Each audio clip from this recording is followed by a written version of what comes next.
আজ নিয়ম ভাঙার পালা, নিয়ম ভাঙার পালা। হ্যাঁ বন্ধুরা, আজ কিন্তু নিয়ম ভেঙে একটা জিলাপি খেয়েই ফেললাম। আর এই জিলাপি না খেলে সারাটা বছর কিন্তু অপেক্ষা করতে হবে। নিশ্চয়ই ভাবছো কোথাকার কী জিলাপি এমন যে নিয়ম ভেঙে জিলাপি খেতে হয়। আমি চলে এসেছি হুগলি জেলার দোলতলার দোলের মেলায়। তোমরা যারা যারা জানো তারা তো জানোই এইখানে সাদা জিলাপি কতটা বিখ্যাত। আর এই জিলাপি খাওয়ার জন্য আমরা উত্তরপাড়াবাসীরা কিন্তু সারাটা বছর অপেক্ষা করে দাঁড়িয়ে থাকি। দোলতলা স্টপেজে নেমে গ্যাস অফিসের নিচেই একদম এই জিলাপির দোকান বসে যায় একদম সকালবেলায় থেকে, আর রাত 11টা 11:30 অবধি এই দোকান চলে। বিকেলবেলায় এই সাদা জিলাপি খাওয়ার যে লাইন পড়ে বন্ধুরা, সে তো তোমরা যারা যারা এসেছো তারা জানোই।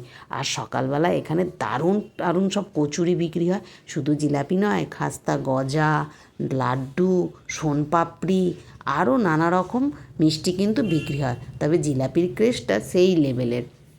এখানে সাদা জিলাপি যে একবার খেয়েছো তার পক্ষে কিন্তু ভুলে যাওয়া অসম্ভব।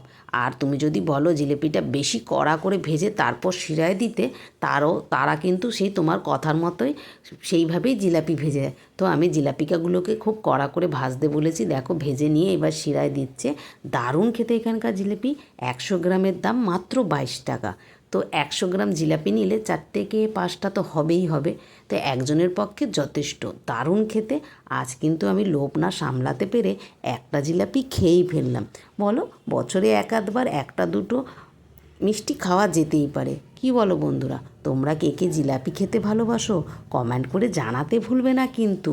আর এই সারা মেলাটায় আর কি কি পাওয়া যাচ্ছে সেটা অবশ্যই তোমাদের পরের ভিডিওতে দেখাচ্ছি। এত সুন্দর এই জিলাপি খেতে। আর আমি বেশি কথা বলতে পারছি না, দেখো একেবারে জিভে জল চলে আসছে। তো এখন জিলাপি খাই। আজ এটুকুই, টাটা বাই। আবার দেখা হচ্ছে মেলার অন্য কোনো ভিডিওতে।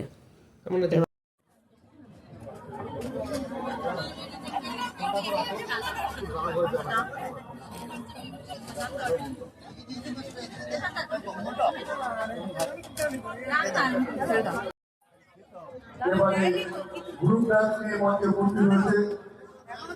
মঞ্চে